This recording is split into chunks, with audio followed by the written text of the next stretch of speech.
I did my presentation on the Black Power movement, which is the violent counterpart of the civil rights movement.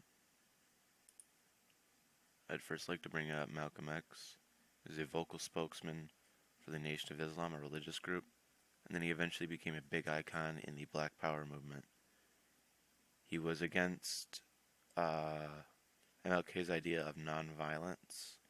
This can be shown from a quote from when he was drafted into the World War II, and he did not want to go. He said, "I want to be sent down south, organize them nigger soldiers, steal us some guns, and kill us some crackers."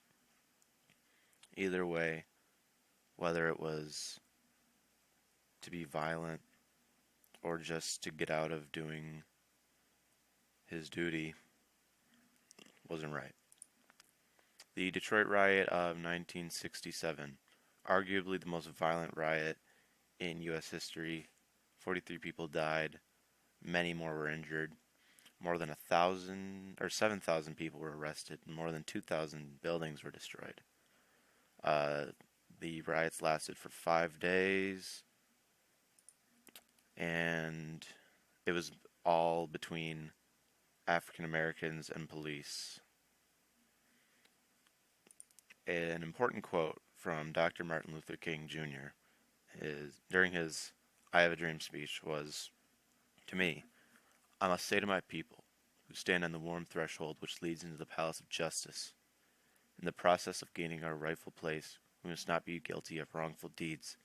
This is a very important part of his I Have a Dream speech because it urges the protesters to stay peaceful and not resort to violence, which the Black Power movement disregards completely. In modern history, I'd like to bring up George Floyd. George Floyd's death was certainly unwarranted. The officer who was involved in his arrest should be held accountable. It should also be known, however, that he was a drug addict whose autopsy proved a suspected fentanyl intoxication. If the lack of oxygen hadn't killed him, the drugs in his system probably would have. People want to make him out to be an angel. He didn't die because he was black. He died because he was avoiding arrest and for drug use. Police excessive force. Not all police are good. There will always be those who have their own radical beliefs. However, many police officers are being labeled as racist, prejudiced, and biased. They're just trying to do their jobs. Oftentimes, the police are just as afraid as the people they are arresting. When they're using excessive force, they're simply trying to stay safe when dealing with those who are suspected of crime.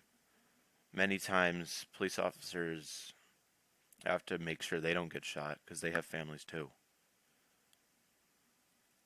Something that I will bring up in the next slide. Nika Holbert. Nika Holbert was a woman who died in a shootout with a police officer after she had pulled a gun out on him just about a few weeks ago. She was resisting arrest for drug possession as well as having an extensive criminal record to begin with. However, people make the policeman out to be the bad guy just because she died and he didn't. They say it's because she's black. She was avoiding arrest for having multiple drugs on her, and the police always are just made out to be the bad guy in these situations. The negative impact of the Black Power movement, moving away from MLK's belief in nonviolence, made it harder for people from the outside to sympathize with protesters and therefore getting a bad reputation, making it harder to make a positive change in the world. There's some good to this, that they got more aggressive, but they went too violent, in my opinion. Positive impact, the police have gotten less aggressive, which has helped not only minorities, but society as a whole. However, police still need to remain assertive as they want to remain, or if they want to still have law and order. Otherwise, what's the point of the police if they can just get pushed around? It's a double-edged blade. Either way, there's always going to be people labeled as racist. There's always that argument. That's my presentation.